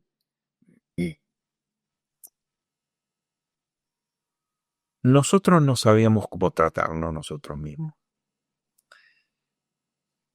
Nuestra familia y nuestros amigos no sabían cómo tratarnos. Y las instituciones que podría haber o no puesto gente para tratarnos, tampoco sabía cómo hacerlo ni estaban preparados para tratarnos. Así que nadie sabía cómo tratar nada. Entonces, ante la duda, no pregunto. Y creo que en muchos hogares jamás se habló con la familia. Porque uno no quería trasladar el dolor o las cosas que uno vivió o las situaciones que vivió, para no hacerle mal a ellos, porque ya lo viviste. Por el otro lado, ellos por el amor y por el cariño, por el respeto, tampoco nos preguntaban y tampoco sabían cómo preguntarlo. Así que jamás tuve una charla profunda ni hablé con mi padre. Jamás lo tuve con mi señora. Jamás lo tuve con mis hijas. Que no significa que no lo puedas tener. A veces ahora de a poquito, la otra día estábamos no hace mucho, y le empecé a contar una o dos cosas. Si ellas saben algo o mi familia sabe algo, es por lo que ha salido en alguna entrevista, en algún lugar, algo que se ha hablado, o les comentó alguno que dio una charla en una escuela o algo de que sea, por terceros, o por mi persona, pero no en forma personal, sino a través de una plataforma, un medio o algo para poder transmitirlo, pero no directo. Y creo que en nuestra ignorancia, ellos y nosotros nos queríamos proteger. No solo a uno mismo, sino al otro. Siempre tratando de cuidar al otro. Pero vos seguramente en algún momento necesitaste hablar y encontraste a alguien con quien hablar, algún lugar, algún espacio donde... Bueno, así nace la primer grupo que nos juntamos, que se llamaba la Agrupación de Combatientes, que después se transformó en el Centro. Son denominaciones, no va. Pero nace porque todos nos pasaba más o menos lo mismo, nos empezamos a juntar. Con el año 83 o 84, 83 creo que fue. Se celebra un acto el 2 de abril, creo que fue. Porque en ese momento no se celebraba el 2 de abril. Entonces, y en la Plaza Rivadavia, de Bahía Blanca, había en un árbol papel y que decía con una flecha veterano acá. Y en realidad no hubo mala intención, era la forma que tenían los organizadores de poder tratar de dar cierto orden a dónde ubicar a las personas. Hemos pasado por un momento que pensábamos de otra forma, pero después uno se va dando cuenta que en la vida que no hubo ahí charlando con gente mala intención de ningún tipo, era simplemente una cuestión organizativa. Pero a nosotros nos pegó horrible. Vos decís, no solo fuiste solo a la plaza, ya fuiste con algún compañero. Nos habíamos hablado entre algunos, lo poco que se había hablado, porque para que nos dimensionemos en el tiempo, teléfonos fijos y en lugares limitados. Y el resto eran encuentros personales. No había otra forma de poder comunicar. Yo vuelvo en el 80, en septiembre, octubre del 82, ingreso a lo que era antiguamente Entel, la empresa nacional de telecomunicaciones, que también estaba Malvina Entel, con el Legua, que también interactúa en eso. ¿Y cuál te parece que fue mi primer trabajo en Entel? Comunicación. Operador internacional.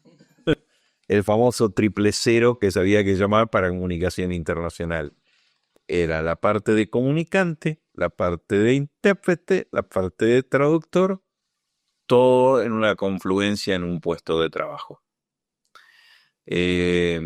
Ahí ingresaste en qué momento dije que Septiembre, octubre del 82, porque se había abierto, se había salido la primera ley y se posibilitaba a los soldados veteranos de Malvinas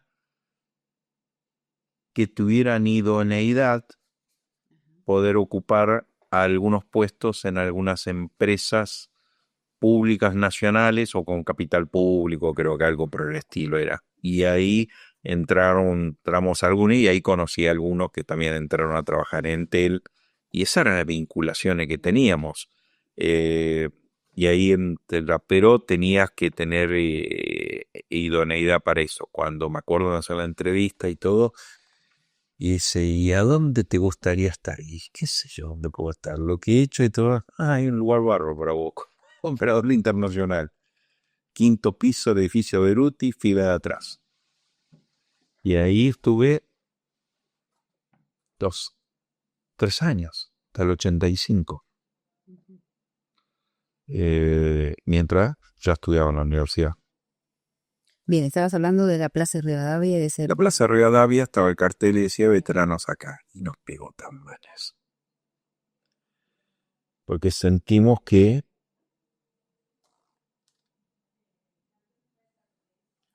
nosotros no nos dábamos el lugar que teníamos que o creíamos que teníamos que tener. La culpa no era de quien me asignaba, sino de que yo que no ocupaba el lugar que tenía que tener. Entonces, si este es un homenaje a nosotros y estamos en una flecha para acá, algo estamos haciendo mal nosotros también. Y ahí nos empezamos a agrupar. algunos por sentimiento de bronca hacia la situación y otros, la mayoría, digamos, entendiendo de que, bueno, si se des el espacio lo va a ocupar otro. Y ahí nos empezamos a juntar y a jugar al ping pong y a charlar entre nosotros y algunas cosas se hablaban y otras no se hablaban. ¿Y qué terminamos haciendo? Sin saberlo, sin conocerlo, terapia de grupo. Terminamos los que no sabían cómo tratarnos ni nosotros encontramos un espacio para poder tratarnos. Y eso permitió que al menos dentro de nuestro grupo, excepto Yogi, Malvinas para nosotros fue un hecho importantísimo en nuestra vida, pero no es toda nuestra vida. Es un hito, un momento que nos marcó, que nos sigue marcando, que sigue siendo importante, pero no es toda mi vida. Mi vida nos quedó circunscripto a eso. Y a nosotros todos, la mayoría, nos pasó lo mismo. De los del grupo tuyo. Circunscribo eso. Claro. Siempre a lo que yo conozco. Pero vos hablaste hace un rato de otra guerra. Dijiste, ¿por qué? Sí, porque hablan de la posguerra, pero en realidad no fue una posguerra, fue la Segunda Guerra. Porque la Primera Guerra era claro el enemigo, a dónde estaba el enemigo. El enemigo, una palabra muy antigua de lo que hice ahí, porque después terminamos descubriendo, no es tanto del amigo y enemiga la situación. Y cuando volvimos acá, se nos ocultó. No era bueno hablar de que estuvieras. Había un ejemplo cuando redactaba mis primeros CV, mi primer currículum, y ayudaba a otro a redactar algún currículum, cuando se ponía en el currículum uno de los rubros servicio militar. Porque el servicio militar era obligatorio, quien no hubiera cumplido era desertor, no podía trabajar, etcétera. Había unos condicionamientos legales. Entonces, en el currículum era importante volcarlo. No había la posibilidad de las bases de datos tan rápidamente buscar como hoy. ¿Y qué poníamos nosotros en servicio militar? Cumplido. Nada más. Servicio militar cumplido y a lo sumo en la unidad que se había cumplido. Ejército argentino cumplido, Armada Argentina cumplido, cumplido. Pues tiramos los loquitos de la guerra. ¿Vos eso lo sentiste? Todos los que lo dicen, se escucha, ¿no es cierto? Pero vos lo sentiste eso en vos. Sentí como que vos querés ser parte de algo y no podés llegar a ser parte. Como que te forzás de querer llegar a estar acá, pero llegar a las puertas. No puedo entrar.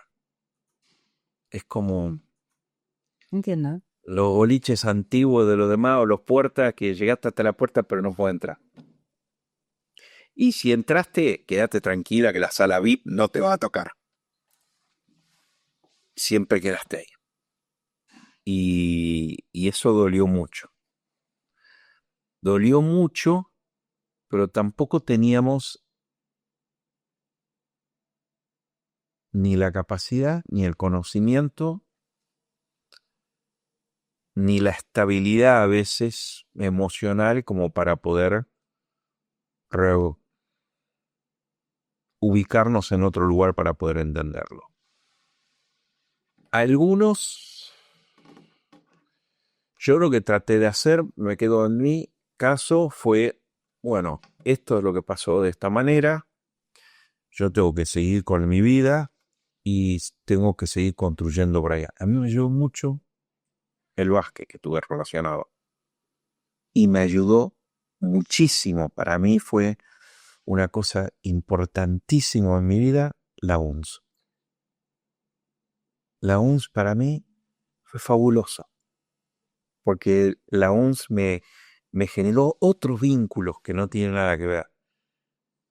el entender en mi carrera que la mayoría no eran de Bahía.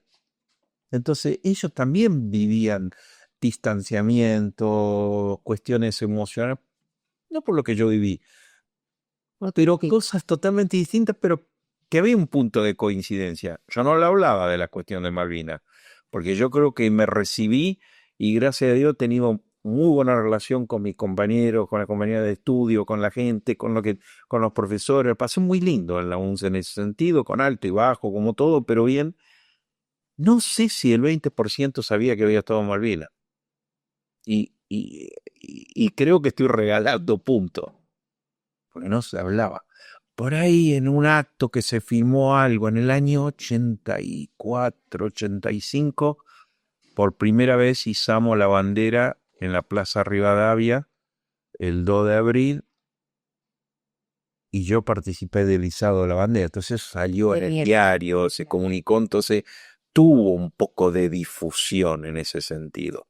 Salió un poco el tema. Pero no porque yo lo hablaba. Porque no lo hablaba. ¿Estuviste en Malvinas? Sí. Sí, claro, punto. Ya está. Es como que si te preguntan, ¿che es negro? Sí, es negro. Y ahí quedaba. No, no había.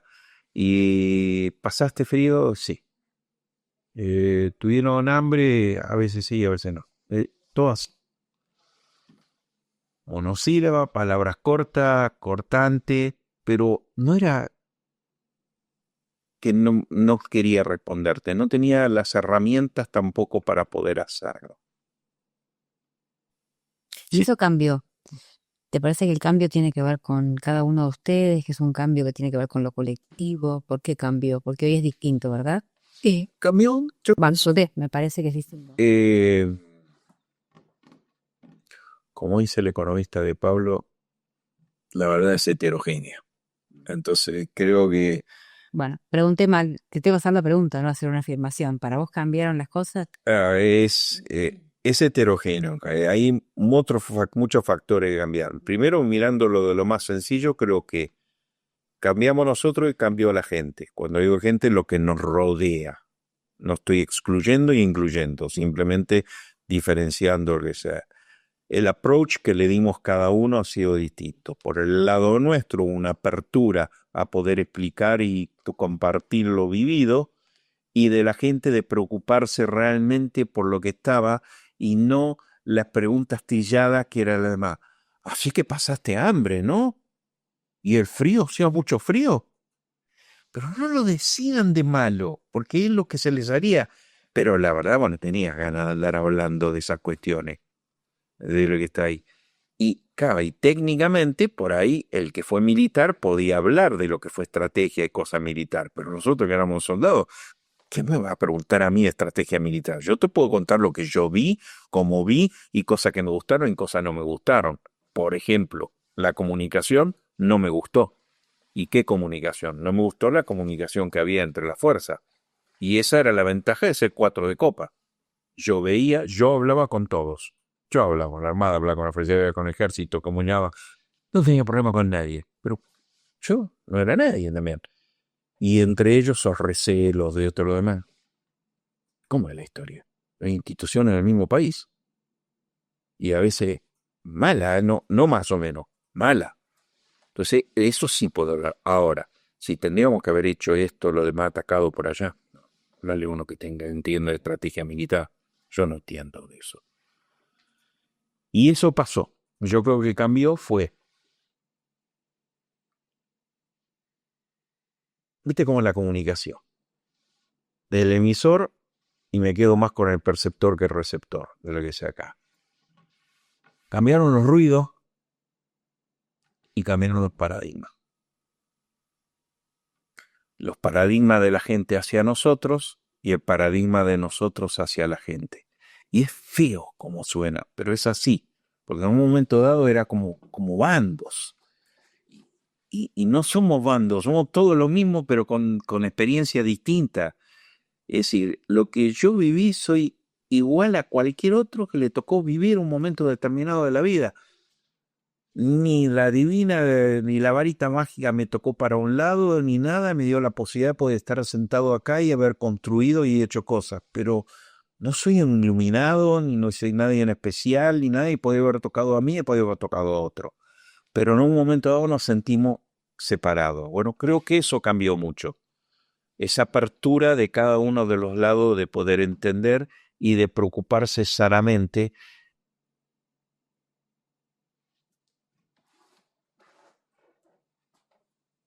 Y nosotros nos sentíamos perdedores. Y nos hacían sentir, o creíamos que nos hacían sentir, que habíamos sido perdedores.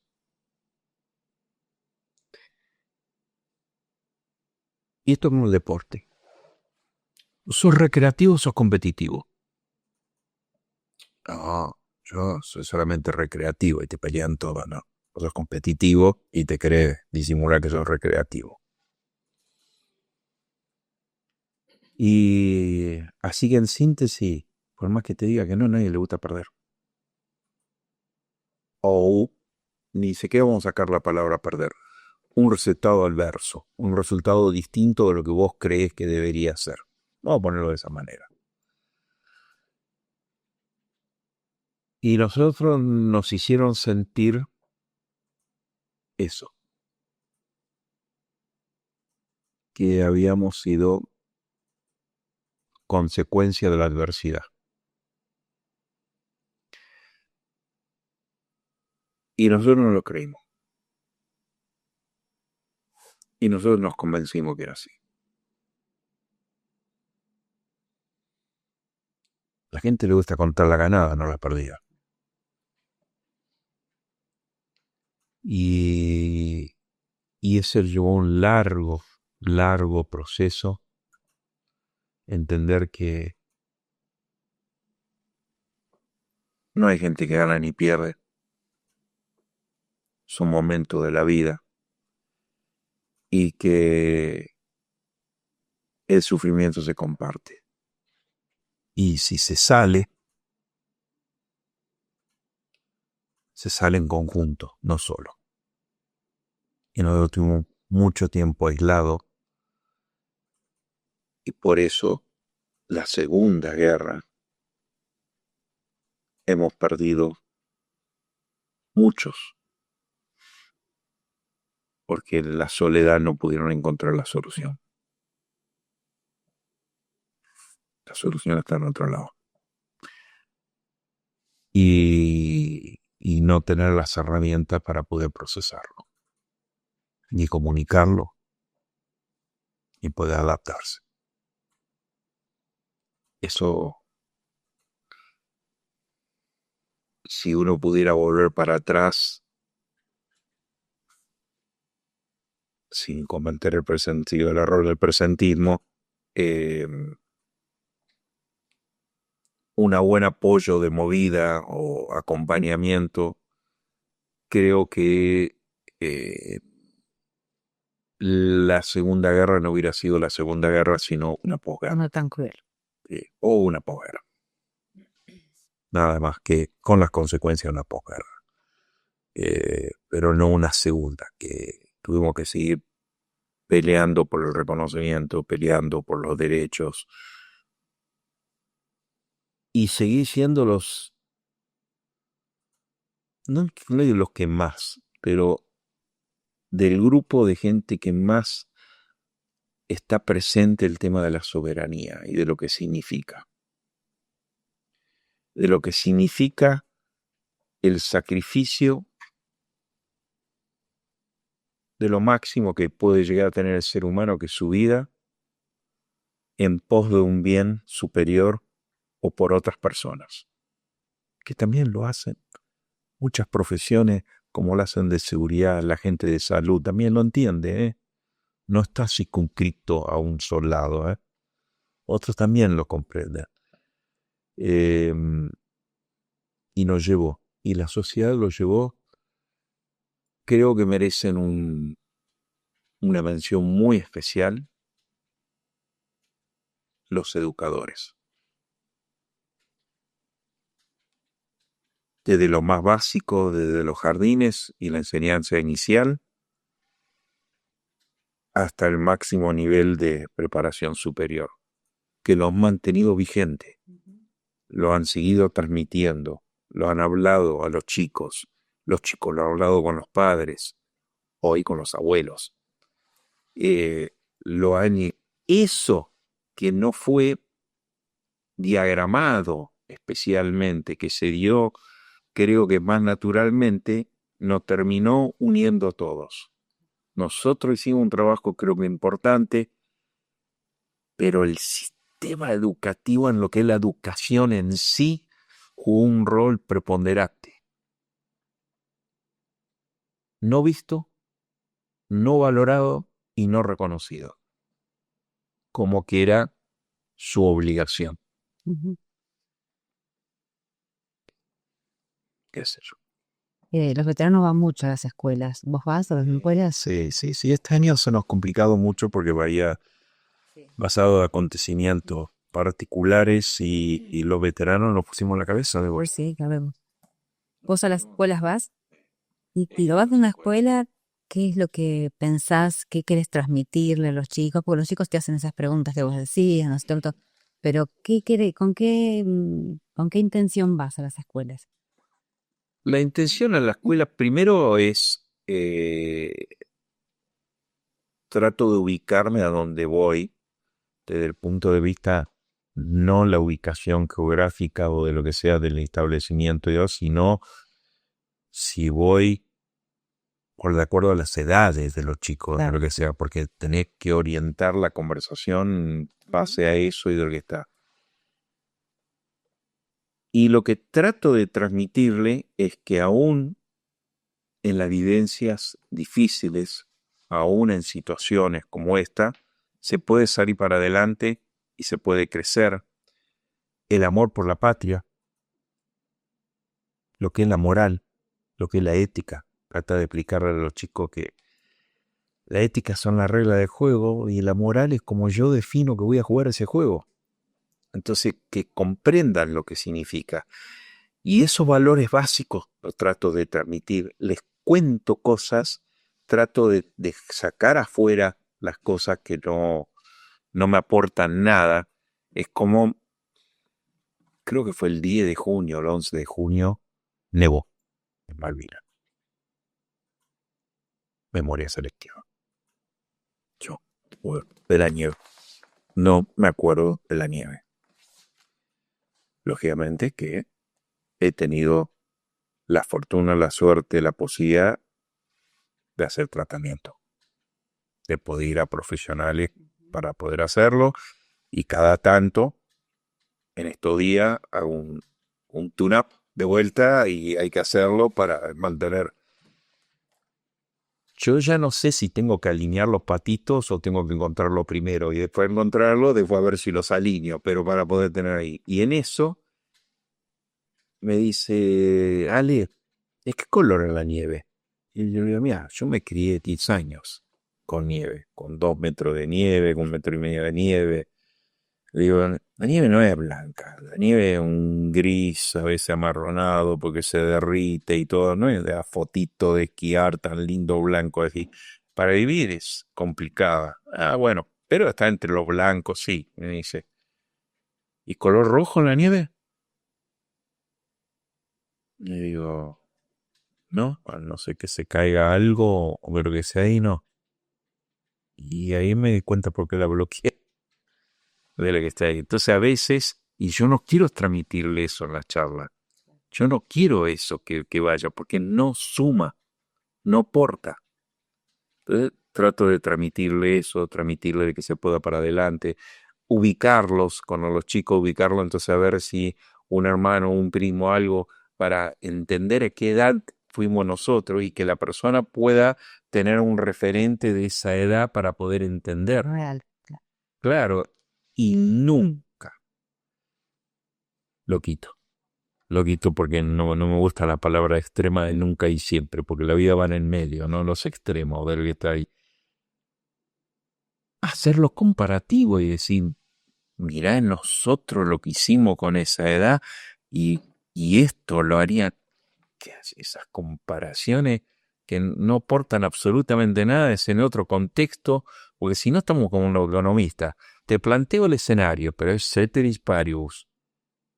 Yo cuando tuve que hacer la maestría digo, ceteris paribus, siempre cambian las condiciones, le digo, nunca se van a quedar las condiciones iguales. Y acá no mismo, las condiciones son modificadas, entonces la adapto de acuerdo a lo que está. Si en ese momento determinado pasa un acontecimiento especial, como pasó ahora de lo que tuvimos que vivir, la ayuda, la colaboración, el estar al lado, eso también se puede involucrar, porque son valores que nosotros tuvimos también, porque nosotros teníamos el valor, si tenías algo, lo repartías con el otro. ¿Por, por qué te parece que rápidamente nosotros era el día domingo, el día lunes, después de la inundación, ya estábamos con un camión y repartiendo cosas? Y inmediatamente nos agrupamos para poder hacerlo, porque entendemos lo que significa la necesidad, entendemos lo que significa la ausencia, y con la ausencia no estoy hablando solamente de vinculación y de lo demás, sino la ausencia de tener contención. En una charla con X situación, no la voy a plantear, una persona me dice, no, rápidamente estuvimos presentes en las instituciones. Lo miro y le digo, no entendiste nada. Me dice, ¿cómo que no entendí nada? Le digo, sí, no entendiste nada.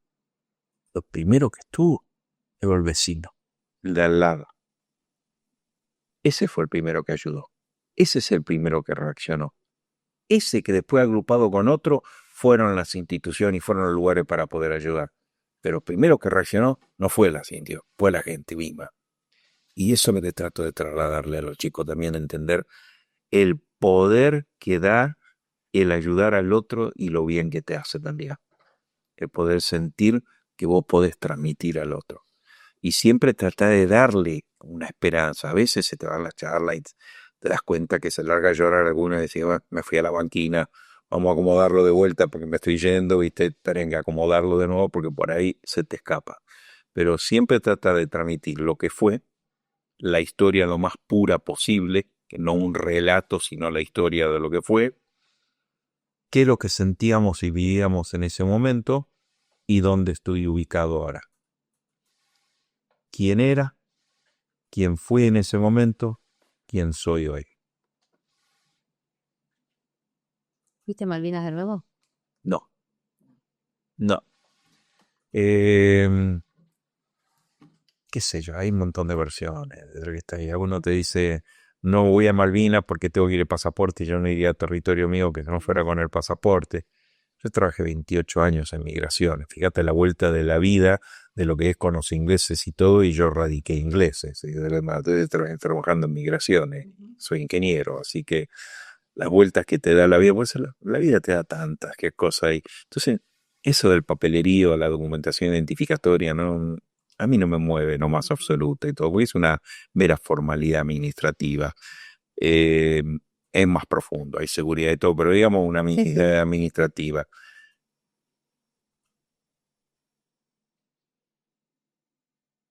Pero no tengo bien en claro el día después.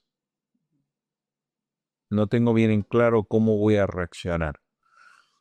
Si voy, tengo que ir con personas que vivieron lo mismo, similar o parecido de lo que sea, o que vivieron otra situación en otro lugar y que a mí me enriquezca con las experiencias de lo que vivieron ellos también, para poder ver la visión que estuvimos en unos kilómetros a la redonda, pero vivimos realidades distintas y quiero conocer esa realidad también.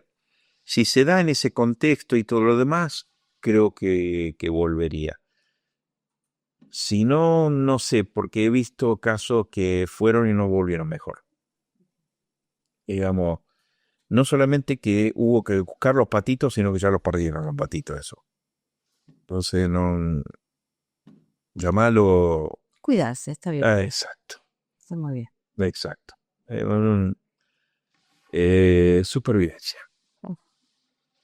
Bueno, Alejandro, te agradecemos muchísimo esta sincera conversación que tuvimos, y espero que bueno, que sirva este archivo para la transmisión a las nuevas generaciones y para que no se olvide.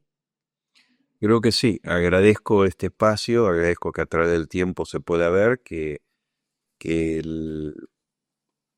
hubo un grupo de argentinos que dieron todo por su país y que trataron de mostrar que las cosas se pueden hacer en conjunto. Y no estoy analizando quién lo organizó, cómo se organizó, en qué contexto. No estoy hablando de todo eso porque eso lo analizará la historia, quién tuvo más o menos responsabilidad de eso. No estoy hablando, estoy hablando de la parte humana, de la que fue entendiendo eso y que comprendió y entendió que la patria somos nosotros y que cuando fuimos para dar por la patria, lo dábamos por todo lo que no pudieron estar. Estábamos en representación de.